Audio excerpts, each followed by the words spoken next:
আসসালামু আলাইকুম ওয়া রাহমাতুল্লাহি ওয়া বারাকাতুহু। আলহামদুলিল্লাহ, সালাতু ওয়াসসালামু আলা রাসূলিল্লাহ ওয়া আলা আলিহি ওয়া সাহবিহি আজমাইন।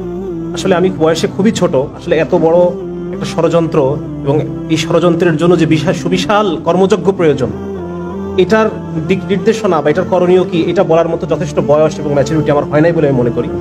তারপরও আমি উপস্থিত সকলের খেদমতে যারা এগুলো নিয়ে নিজ নিজ এলাকায় ফেরত যাবেন এবং এগুলো নিয়ে কিছু না কিছু করার মতো তামান্না অন্তরের মধ্যে রাখেন, তারা যেন একটা গাইডলাইন যেন তাদের সামনে থাকে, এই বিষয়ে হয়তো আমি কিছু প্রস্তাবনা কিছু পেশ করার জন্য আমি চেষ্টা করব। এছাড়াও আমাদের সম্মানিত মুরব্বী উলামায়ে কেরাম আমার সামনে উপবিষ্ট রয়েছেন, তারা আরো অধিকতর সুচিন্তিত মতামত এটার সাথে যোগ করে আমাদের জন্য একটা বিস্তারিত গাইডলাইন প্রদান করবেন, এই অনুরোধ আমি তাদের কাছে রাখছি।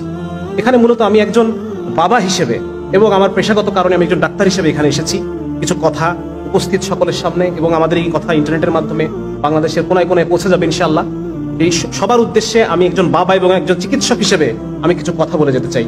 আপনারা ইতিমধ্যে জেনেছেন যে ব্র্যাক, বন্ধু সোশ্যাল ওয়েলফেয়ারের মতো এনজিও গুলো তারা দেশ বিরোধী, সমাজ বিরোধী, পরিবার বিধ্বংসী এবং ধর্মবিরোধী ভূমিকা এই বাংলার জমিনে তারা রেখে যাচ্ছে, এবং পশ্চিমা নষ্ট সভ্যতার যে নষ্ট চিন্তাগুলো তারা আমাদের মধ্যে ছড়িয়ে দিচ্ছে, এবং তারা বিভিন্নভাবে এই কাজগুলো করছে। তারা আন্তর্জাতিকভাবে সরকারকে চাপে ফেলছে, তারা বিভিন্ন সরকারি কর্তা ব্যক্তিদেরকে বিভিন্ন প্রলোভন দেখিয়ে বিভিন্নভাবে তারা তাদের এই উদ্দেশ্যগুলো আদায় করে নিচ্ছে। এবং কেন তারা এটা করতে চায় এই বিষয়ে আমি একটু আপনাদের সামনে পুরনো একটা ইতিহাস আমি আপনাদের সামনে তুলে ধরতে চাই। 1813 সালে আমি আপনাদেরকে নিয়ে যেতে চাই। 1813 সালে মাদ্রাজে, যে ব্রিটিশ উপনিবেশ মাদ্রাজে, সেখানের গভর্নর ছিলেন কর্নেল থমাস মনরো। এই কর্নেল যখন ইস্ট ইন্ডিয়া কোম্পানির বার্ষিক যে অধিবেশন, সেখানে যখন বার্ষিক রিপোর্ট পেশ করছে, তখন উনি সেখানে বলছেন যে ব্রিটিশদের তৈরিকৃত পণ্য ভারতীয়রা ব্যবহার করছে না। আপনারা ব্রিটিশরা যে এত ভর্তুকি দিচ্ছেন, এত কম লাভে জিনিসপত্র এখানে দেওয়ার চেষ্টা করছেন ইস্ট ইন্ডিয়া কোম্পানি, কিন্তু আপনাদের এই পণ্যগুলো তারা ব্যবহার করছে না। তখন বলছে কেন ব্যবহার করছে না? আমরা যদি আরো দাম কমিয়ে দেই, আমরা যদি আরো ভর্তুকি দেই, বা আমরা যদি লসে বিক্রি করি, তবু কি তারা ব্যবহার করবে না? তখন কর্নেল মনরো বলতেছেন না, তবুও ভারতীয়রা এই পণ্য কিনবে না। উনি জিজ্ঞেস করছে কেন? তখন বলতেছে কারণ ভারতীয়দের রুচি এমন না, তারা যে ব্রিটিশ পণ্য কিনবে। উদাহরণ দিচ্ছেন উনি যে একজন হিন্দু পণ্ডিত, তিনি মাটিতে বসে খান, আমরা মুসলমানরাও মাটিতে বসে খাই, আমাদের সুন্নাহ। উনি বলতেছেন একজন হিন্দু পণ্ডিত তিনি মাটিতে বসে খান এবং তার তো ডাইনিং টেবিলের দরকার নাই, সুতরাং আপনি তাকে ডাইনিং টেবিল কিনে দিতে পারবেন না। একজন মুসলমানরা যে ধরনের পোশাক পরিধান করে, তারা তো আপনার ইউরোপিয়ান কাটের পোশাক তারা কিনবে না। সুতরাং সবার আগে তাদের রুচিকে পরিবর্তন করতে হবে। কিভাবে পরিবর্তন করতে হবে? 1813 সালে ঘটনা শেষ। 1835 সালে উপমহাদেশে নতুন শিক্ষাক্রম তৈরি করা হলো, নতুন পাঠ্যপুস্তক, নতুন শিক্ষা ব্যবস্থা। লর্ড ম্যাকলে নতুন শিক্ষা ব্যবস্থা নিয়ে আসলেন, এবং এই শিক্ষা ব্যবস্থার মধ্য দিয়ে ভারতীয়দেরকে এমন ভাবে ইউরোপিয়ানাইজ করা হলো, তাদের রুচিকে এমন ভাবে বদলায় দেওয়া হলো যে 1901 সালে, ঠিক 100 বছরের মাথায়, 90 বছরের মাথায় 20 লক্ষ ইউরোপিয়ান মন মগজ রুচির মানুষের জন্য কত ব্রিটিশ পণ্য আমদানি করা হয়েছে, এটার একটা ডকুমেন্ট আছে। আমি ব্যাপারটা বুঝতে পারছি আপনাদেরকে, যে শিক্ষা ব্যবস্থার মধ্য দিয়ে মানুষের রুচিকে পরিবর্তন করা হয়, যেন এই বিশাল যে আন্তর্জাতিক যে পুঁজিবাদী যে সম্প্রদায়, তারা যেন তাদের পণ্যগুলো, তাদের সেবাগুলো আমার কাছে বিক্রি করতে পারে। মোট কথা, বাজার তৈরি করতে পারে। বড় বাজার তৈরি করার জন্য তারা আমাদের শিক্ষা ব্যবস্থার মধ্য দিয়ে আমাদের রুচিকে তারা পরিবর্তন করে দেয়। তাহলে এখন আমি যে পয়েন্টে আমি আসতে চাচ্ছি, যে এই যে ট্রান্সজেন্ডার মতবাদ আমাদের মধ্যে ছড়ায়, তাদের কি লাভ? আমাদের এখানে এরকম কঠিন এক পরিস্থিতি আজকে ঘরে ঘরে তৈরি হবে যদি এই কারিকুলাম আমাদের বাচ্চারা পড়ে। তারপর দেখেন যে পুরুষ থেকে নারী হতে লাগে $1,40,000, নারী থেকে পুরুষ হতে লাগে $1,25,000, লিঙ্গ সার্জারিতে লাগে $30,000, চেহারা সার্জারি করে মেয়ে পুরুষ করে ফেলতে লাগে $25,000 থেকে $60,000, ব্রেস্ট সার্জারির জন্য লাগে $5,000 থেকে $10,000। শুধু তাই না, প্রতি বছর তাকে হরমোন নিয়ে মেয়ে হয়ে থাকতে হবে, প্রতি বছর তাকে হরমোন নিয়ে ছেলে হয়ে থাকতে হবে। এটা একটা খরচ আছে, প্রতি বছর $1,000 উপরে তাকে খরচ করতে হবে। 2017 সালে শুধু পুরুষ থেকে নারী হওয়ার যে মার্কেট, এই মার্কেটটা ছিল $11.5 কোটি, এবং 2024 সালে এই মার্কেটটা গিয়ে দাঁড়াবে $97 কোটি। তার মানে দেখেন, এই যে একটা জিনিস আপনাদেরকে আমি বলি, একটু গ্যাপ নেই, যে আজকে যে বাংলাদেশে একটা ইয়ে আছে, যে আমেরিকাতে, আমি একটু সময় নিচ্ছি, আপনার কাছে সময় নিচ্ছি, আমেরিকাতে প্রতি বছর $223 বিলিয়ন লাগে শুধুমাত্র মদ খাওয়ার কারণে যে ক্ষতিগুলো হয়, ভাঙচুর হচ্ছে, কেউ শারীরিকভাবে অসুস্থ হচ্ছে, পরের দিন অফিসে আসতে পারতেছে না, এই যে মদ খাওয়ার কারণে $223 বিলিয়ন ক্ষতি হয় আমেরিকার প্রতি বছর। আমাদের বাংলাদেশ এই ক্ষতিটা থেকে বেঁচে আছে না বেঁচে নাই? এই খরচটাকে আমাদের করা লাগতেছে, এই টাকাটাকে আমাদের নষ্ট হচ্ছে, এটা আমাদের উলামায়ে কেরামের অবদান। আমাদের উলামায়ে কেরাম মদের ব্যাপারে, জুয়ার ব্যাপারে, জিনার ব্যাপারে মানুষের মধ্যে এমন একটা অবস্থা, এমন একটা মনোভাব তৈরি করে রাখছেন, যার কারণে এই বাংলাদেশের বিলিয়ন বিলিয়ন বিলিয়ন ডলার বেঁচে যাচ্ছে। তাহলে আজকে এই যে নতুন করে আমাদেরকে এত বিলিয়ন ডলার এই দেশকে খরচ করতে হবে, তো এটা আমাদের কিছুই করণীয় নাই, আমাদের ডাক্তার সমাজের কিছুই করণীয় নাই। আজকে কেন একজন ডাক্তারের বিরুদ্ধে কথা বলবে না যদি সে আসলে দেশপ্রেমিক হয়ে থাকে? আজকে আমরা উলামায়ে কেরাম দেশপ্রেমিক, তারা এই বিষয়ে কথা বলতেছেন। এটা কি শুধু উলামায়ে কেরামের জিনিস? আমরা যারা সাধারণ মানুষ, আমরা যারা সাধারণ বাবা, আমাদের কোনো এখানে বলার কিচ্ছু নাই? আমার আপনার ছেলে তো, আমাদের উলামায়ে কেরামের সন্তান তো এখানে পড়ে না, তবু তারা কথা বলতেছে। তাহলে আজকে আমি আপনি যাদের সন্তান এই পাঠ্যপুস্তক পড়বে, যাদের সন্তান এই কনফিউশনের মধ্যে ভুগবে, এই মানসিক অসুখে তারা আক্রান্ত হবে, তারা কোনো কথাই বলতেছেন না। কেন এরকম হচ্ছে? তাহলে ভুক্তভোগী তো আমরাই হব। সেদিন একটা ভিডিও খুব ভাইরাল হয়েছে, সেই ভিডিওতে দেখা যাচ্ছে যে আমেরিকার একজন বাবাকে এনে একটা লাইভ শোতে বসানো হয়েছে, আর তার ছেলে যে পুরো সার্জারি করে মেয়ে হয়ে গেছে, সেই ছেলেটা মানে এমন যে লম্বায় 6 ফিট, এরকম কাঁধ প্রশস্ত, মাসল, মানে পুরো একটা শক্ত সমর্থ পুরুষ। সে মেয়েদের পোশাক পরে, সে মেয়েদের মতো বড় চুল নিয়ে এসে বাবার সামনে চেয়ারে বসলো। সেই ছেলেটাকে দেখে বাবা হু হু করে কান্না করতেছে যে আমার সন্তান এরকম হয়ে গেল, আমি বাবা হিসেবে ব্যর্থ যে আমি আমার সন্তানের কাছে আইডল হতে পারলাম না। আজকে এইভাবে কান্না করার জন্য আপনারা প্রত্যেকে প্রস্তুত হন। আজকে এই ভিডিও যে যেখান থেকে দেখতেছেন, যার বাসায় সন্তান আছে, আমার একটা ছোট্ট বাচ্চা আছে, 7 বছর 4 বছর, আমি জানি না আমি তাদেরকে কোন দুনিয়ায় রেখে যাচ্ছি। আমি জানি না আমার মৃত্যুর পরে আমার সন্তান সে কি হয়ে যাবে, আমি জানি না। সে কি আসলে মুসলমান থাকবে, সে কি আসলে নারী থাকবে, আমার মেয়ে শিশুটা কি নারী থাকবে কিনা, আমার ছেলে শিশুটা পুরুষ থাকবে কিনা, আমি বলতে পারতেছি না। আজকে এক অসহায় বাবা হিসেবে আপনাদের সামনে আমি আসছি, এবং আপনারা প্রত্যেকে যার যার জায়গা থেকে আওয়াজ তুলেন, যার যার জায়গা থেকে এটা নিয়ে আপনারা আলোচনা করেন, যাতে করে এই জিনিসটা এখানেই যেন এই জিনিসটা থেমে যায়। এই সমস্ত যারা এনজিও, যারা অপকর্ম করতেছে, যারা আমাদের সন্তানদেরকে আমাদের কাছ থেকে ছিনিয়ে নেওয়ার চেষ্টা করতেছে, আমাদের পরিবারগুলোকে ভেঙে ফেলার জন্য তারা যত ধরনের প্রচেষ্টা সবকিছু তারা করতেছে, তারা যেন নিবৃত হয়, তারা যেন নিরস্ত হয়, এই জন্য আমাদের সবাইকে ঐক্যবদ্ধভাবে কাজ করতে হবে। এখন আমি খুব সংক্ষেপে 2-1টা পরিকল্পনা আমি উপস্থাপন করার চেষ্টা করছি। 1 নম্বর হচ্ছে, এখনো পর্যন্ত আমাদের দেশে মানুষ, আমরা ধর্মপ্রাণ, ধর্মভীরু, উলামায়ে কেরামের অবস্থান আমাদের সামনে অনেক উঁচু। সেজন্য আমাদের উলামায়ে কেরামের কেন্দ্রীয় দিক নির্দেশনা আসতে হবে। কেন্দ্রীয় দিক নির্দেশনা, কেন্দ্রীয় ফতোয়া। এখনো এই দেশের মানুষ ধর্মভীরু, তারা হালালকে হালাল মনে করে মানতে চায়, হারামকে হারাম মানতে চায়। হয়তো সবসময় পারে না, কিন্তু তবু তার অন্তর থেকে চেষ্টা করে, তওবা করে। তো যার কারণে আমাদের অন্তরে ধর্মের এখন একটা জায়গা আছে। সুতরাং আমাদের একটা কেন্দ্রীয় ফতোয়া এই বিষয়ে আমাদের আসতে হবে। 2 নম্বর হচ্ছে, এই ফতোয়ার জন্য শুধুমাত্র উলামায়ে কেরামই না, বরং যারা জেনারেল শিক্ষিত, যারা এক্সপার্ট আছেন এই সমস্ত বিষয়ে, যারা এই অতীত ইতিহাস, বিভিন্ন ইংরেজি টার্ম, যে বিষয়গুলো নিয়ে মানে শক্ত দালায়েল সমৃদ্ধ একটা জিনিস তৈরি করার জন্য আমরা সবাই এক হয়ে আমরা কাজ করব। এই জন্য উলামায়ে কেরাম এবং জেনারেল শিক্ষিত এক্সপার্টদের সমন্বয়ে একটা গবেষণা সেল আমাদের প্রয়োজন। 3 নম্বর হচ্ছে, আজকে আমি খুব লক্ষ্য করেছি একটা জিনিস, যখন আমরা এনজিওদের বিরুদ্ধে কথা বলতে এসেছি, আমি একটু তাড়াতাড়ি কথা বলছি, আপনারা কি আমার কথা বুঝতে পারছেন? জি, যখন এনজিওর বিরুদ্ধে কথা বলতে এসেছি, আমরা একের পর এক বলে যাচ্ছি যে টিনের চাল খুলে নিয়ে গেছে, গরু নিয়ে গেছে, কিন্তু আমাদের কাছে কোনো ডকুমেন্ট নাই, আমাদের কাছে কোনো ডেটা নাই যেটা নিয়ে আমরা কথা বলবো। অথচ ওরা কিভাবে কাজ করে জানেন? ওরা যখন এই কথা যদি ব্র্যাকের কথা বলি, তারা একটা ভার্সিটি তৈরি করছে। এই ভার্সিটির আন্ডারে তাদের বিভিন্ন রিসার্চ সেন্টার আছে।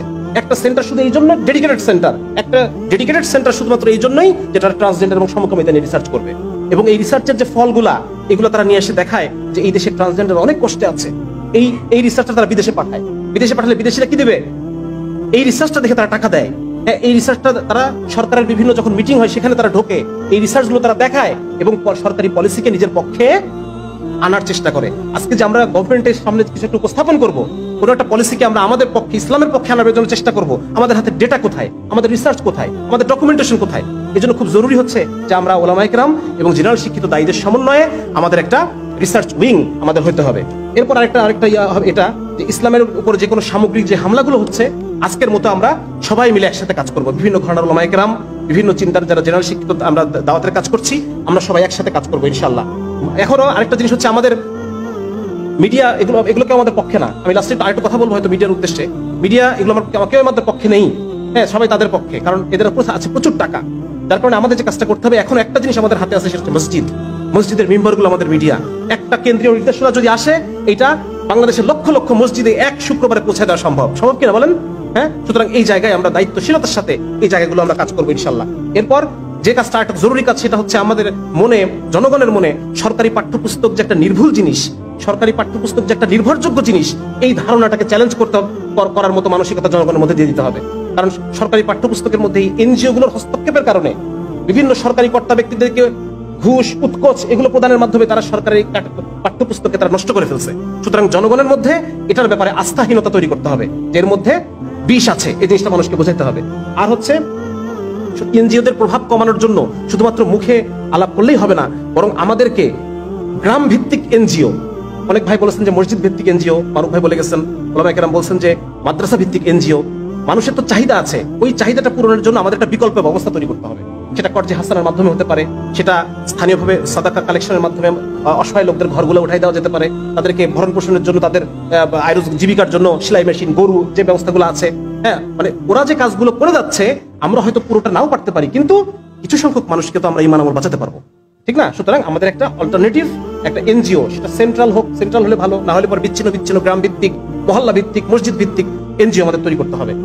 আরেকটা হচ্ছে এইগুলোতে স্থানীয় ছাত্র যুবকদেরকে, জেনারেল শিক্ষিত ছাত্র যুবকদেরকে সম্পৃক্ত করতে হবে। ওলামায়ে কেরামের ভিন্ন দায়িত্ব আছে, তারা অন্যান্য বিভিন্ন দায়িত্ব নিয়ে তারা ব্যস্ত। জেনারেল শিক্ষিত যারা যুবক আছেন তাদেরকে এ ব্যাপারে সামনে অগ্রণী ভূমিকা পালন করতে হবে আলেমদের নেতৃত্বে। এই সাথে এরা যে কাজটা করে, আমি একটা জিনিস বলছি, মানে তাড়াতাড়ি বলার কোনো জিনিস ছুটে যাচ্ছে, সেটা হচ্ছে তারা আমাদের রুচিকে নষ্ট করে। আমি শুরুতে বলছি যে রুচি নষ্ট করা, ঠিক বে ঠিক, হালাল হারাম, জায়েজ না জায়েজ, এটার যে রুচি, এটাকে তারা নষ্ট করে দেয়। সমাজের মধ্যে জেন্ডার রূপান্তরমুখী শিক্ষা, মানে যে একজন পুরুষ একজন নারী নিজেকে নারী ভাববে, এটাই স্বাভাবিক, রুচি নষ্ট করে দিচ্ছে, ঠিক না? এইভাবে তারা রুচিকে নষ্ট করে, রুচি নষ্ট করে তারা শিক্ষা ব্যবস্থার মধ্য দিয়ে। আপনারা জানেন যে এনজিও গুলোর বিভিন্ন শিক্ষা কার্যক্রম আছে, প্রত্যন্ত অঞ্চলে তারা স্কুল চালায়, ঠিক আছে না, এগুলো চালায়। তো এভাবে তারা রুচিকে নষ্ট করে, এবং যাদের রুচি নষ্ট তাদেরকে তারা আশ্রয় দেয় কিসে? স্বাস্থ্য খাতের মাধ্যমে। স্বাস্থ্য খাতের মাধ্যমে তারা বিভিন্ন বলে যে আমরা এইডসদেরকে সেবা দিই, আমরা সমকামীদেরকে সেবা দিতে চাচ্ছি, আমরা ট্রান্সজেন্ডারদেরকে সেবা দিচ্ছি, এইগুলো বলে তারা তাদেরকে শেল্টার দেয়, তাদেরকে কর্মসংস্থান করে, পুনর্বাসন করে। তো এই জায়গাগুলোতে আমাদের স্বাস্থ্য এবং শিক্ষা সেক্টরে আমাদের কাজ করতে হবে। এবং নুরানি শিক্ষাকে, মানুষ আগে বলছে মানুষের মধ্যে এখনো ধর্মভীরতা আছে, সুতরাং নুরানি শিক্ষাটাকে যদি আমরা জাগতিক শিক্ষার সমন্বয়ে একটু কি বলা যায়, সাধারণ মানুষের কাছে আরো বেশি সম্মানজনক করে তুলতে পারি, তাহলে পরে আমার মনে হয় বিপুল সংখ্যক মানুষ এই জেনারেল শিক্ষার এই কারিকুলাম বাদ দিয়ে আমাদের এখানে দিবে। অলরেডি হচ্ছে, বিভিন্ন জায়গায় জায়গায় নুরানির মাদ্রাসাগুলোতে ছাত্রদের সংখ্যা বেড়ে গেছে, স্কুলের ছাত্র সংখ্যা কমে গেছে। এটাকে আরো বেগবান করার জন্য আমাদের একটা সমন্বয়ের মাধ্যমে একটা যুগোপযোগী একটা কারিকুলাম আমাদেরকে গার্জিয়ানদেরকে দেখাতে হবে। আর শেষ আমি যেটা বলতে চাই সেটা হলো আলহামদুলিল্লাহ বর্তমানে বাংলাদেশে এই পরিমাণে মাদ্রাসা আছে, এই জমিন থেকে সহসা দিন উঠে যাওয়া ইনশাআল্লাহ তাআলা সম্ভব না। সুতরাং এখন আলহামদুলিল্লাহ ওলামায়ে কেরাম তৈরির ফ্যাক্টরি যেমন আমাদের আছে, দিনদার আওয়াম তৈরির ফ্যাক্টরি আমাদের তৈরি করতে হবে। আমাদের ওলামায়ে কেরামের তত্ত্বাবধানে জেলায় জেলায়, ইউনিয়নে কওমের অর্থায়নে, যদি মাদ্রাসা যেভাবে হয়েছে এতদিন পর্যন্ত, কওমের অর্থায়নে ওলামায়ে কেরামের তত্ত্বাবধানে স্কুল তৈরির পিছনে আমাদেরকে মেহনত করতে হবে, কাজ করতে হবে। যেখানে আমরা যদি এই বিকৃতি দ্বারা কারিকুলামে রেখেও দেয়, এই বিকৃতিকে আমরা সঠিকভাবে আমাদের ছাত্রদেরকে পড়াইতে পারবো, তাদের সঠিক মেজাজ আমরা তৈরি করতে পারবো। দিনদার আওয়াম তৈরির ফ্যাক্টরি আমাদের এখন প্রয়োজন। এজন্য এখানে উপস্থিত সম্মানিত ওলামায়ে কেরাম যারা আছেন তারা যথেষ্ট, ইনশাআল্লাহ তারা যদি একত্রিত হয়ে সিদ্ধান্ত নেন, এবং তাদের যে সমাজে পরিচিতি, তাদের যে সমাজের যে গ্রহণযোগ্যতা, তারা যদি চেষ্টা করেন, অবশ্যই এটা সম্ভব যে আমরা এরকম 5000 ইউনিয়নে আমরা 5000 এরকম স্কুল তৈরি করতে পারবো, যেখানে তাহলে পরে ওদের যে শিক্ষা কার্যক্রম, এই কার্যক্রমটাকে মোকাবেলা করা সহজ হবে। মোকাবেলা শুধু মুখে হবে না, আওয়াজ দিয়ে হবে না, রাজপথে হবে না, মোকাবেলা এখন মাথার মোকাবেলা এখন মাথার। শেষ আমি বলতে চাই, এটা শুধুমাত্র হুজুরদের ইস্যু না, এখানে যারা মিডিয়ার যারা আছেন তাদের উদ্দেশ্যে তাদেরকে আমি বলতে চাই, এখানে যারা গোয়েন্দা বাহিনীর ভাইরা আছেন তাদেরকে বলতে চাই, আইন শৃঙ্খলা বাহিনীর ভাইরা আমার এই কথা শুনবেন, তাদেরকে আমি বলতে চাই যে দিন শেষে আপনি একজন বাবা। আপনি যখন ঘরে ফিরে যান প্রতিদিন চাকরি শেষে, অফিস শেষে, তখন ছোট ছোট কিছু মানুষ দৌড়ে এসে আপনার কোলের উপরে ঝাঁপায় পড়ে, ছোট ছোট কিছু মানুষকে বুকে আঁকড়ে ধরে আপনি সারা দিনের সমস্ত কষ্টকে ভুলে যান। এই ছোট মানুষগুলোকে আপনি কোন দুনিয়ায় রেখে যাচ্ছেন, কোন পৃথিবীতে রেখে যাচ্ছেন, যে পৃথিবীতে তারা ধুকে ধুকে ধুকে ধুকে তাদের চিন্তা চেতনা নষ্ট হয়ে যাবে, তাদের শরীর নষ্ট হয়ে যাবে, মন নষ্ট হয়ে যাবে। আপনার চোখের সামনে দেখবেন আপনার সন্তান মাদকাসক্ত হয়ে যাচ্ছে, আপনার সন্তান ডিপ্রেশনের রোগী হয়ে যাচ্ছে, আপনার সন্তান আত্মহত্যার পথ বেছে নিচ্ছে। একজন বাবা হয়ে আপনি এটা সহ্য করতে পারবেন? যদি সহ্য করতে পারেন তাহলে আপনি এসে আমাদেরকে ধরে নিয়ে যান, আর যদি আপনি সহ্য করতে না পারেন তাহলে আমাদের সাথে সুর মিলায় বলেন, আমাদের সাথে সুর মিলায় এই চক্রান্তের বিরুদ্ধে, এনজিওদের দেশ বিরোধী অপতৎপরতার বিরুদ্ধে আপনাকেও কথা বলতে হবে, কারণ আপনি একজন বাবা। আপনার সেই পিতৃত্বকে উদ্দেশ্য করে বলছি যে আপনার সন্তানের ভালো আজকে আপনাকে সিদ্ধান্ত নিতে হবে, আপনি কার পক্ষে কথা বলবেন, কার পক্ষে কাজ করবেন। আমার আলোচনা এখানেই শেষ। সবাইকে অসংখ্য জাযাকাল্লাহ, কষ্ট করে ধৈর্য ধরে আমার আলোচনা শোনার জন্য। আসসালামু আলাইকুম ওয়া রাহমাতুল্লাহি ওয়া বারাকাতুহু।